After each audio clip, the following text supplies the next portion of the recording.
the quiet weight of 1,000 tomorrows. A story of struggle, solitude, and the fragile ember of hope. My name is Mara. I never dreamt my days would unravel into this. Days when the morning light feels less like a promise and more like a merciless reminder that another demand has come due. Another letter of threat waits on the mat. Another creditor stands poised to dismantle what little remains. And I am still nothing. Just an unemployed mother, hollowed out by futility, clutching nothing but a stack of rejection letters and a heart so weary of hope it scarcely dares to stir anymore. I have long since stopped counting how many curricula vitae and pleading letters I have sent out into the silence. I used to record each one, believing every attempt was proof I still had some fight left in me. But after the 50th, the 100th, they blurred into a grey fog of unanswered echoes, and all I could feel was the slow, corrosive shame of being invisible. There is nothing lonelier than feeling like no one needs you. I am destitute, not merely the kind of poverty that asks you to skip small comforts or delay a bill. This is a privation so profound, it devours your sleep. You lie awake in the darkness, rehearsing the same questions. How will I keep the lights on? Will there be food tomorrow? What else can I possibly sell or borrow or promise away?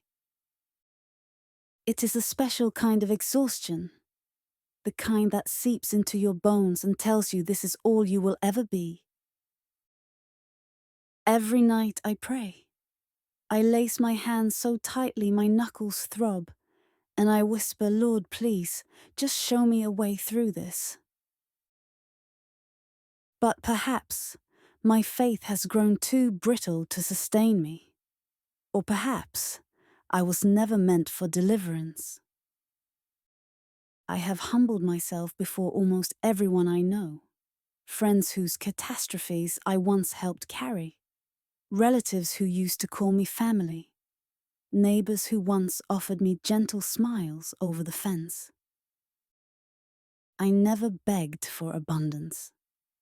Only a little time. A little space to breathe without terror scraping at my ribs. I promised them, with every shred of sincerity I could summon, that I would repay it the instant I found work.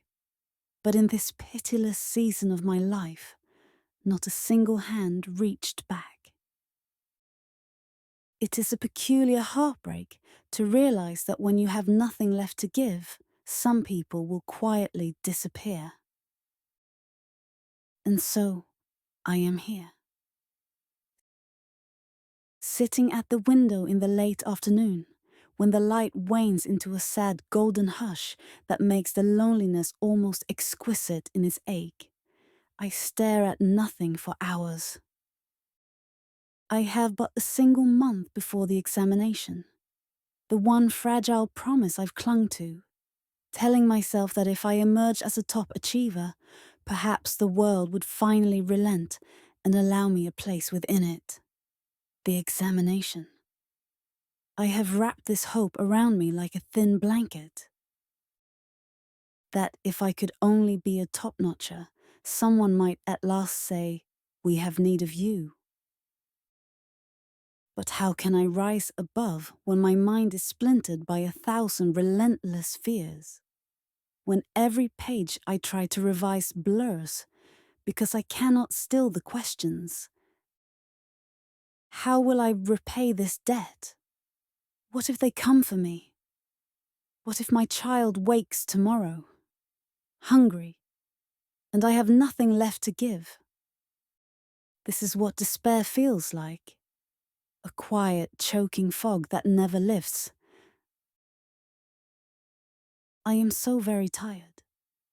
Tired in a way no amount of sleep could ever cure.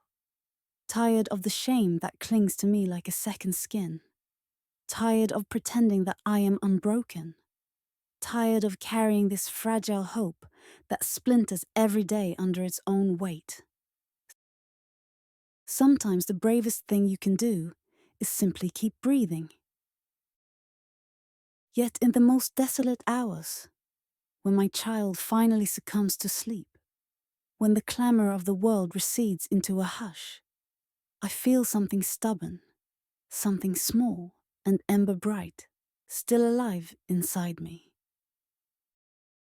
A voice no louder than a sigh that whispers, "Mara, you are still here. You are still fighting. Even when you have no idea how to go on. Even when you are certain you cannot survive another day. You are still breathing, still trying. And perhaps, for tonight, that is enough." Thank you for listening to my story, even though it is woven entirely of sorrow and quiet desperation. It means far more to me than you could ever imagine. It is an indescribable relief to unburden this heaviness, even if only on a page. I hope that all of you who read these words will always choose compassion.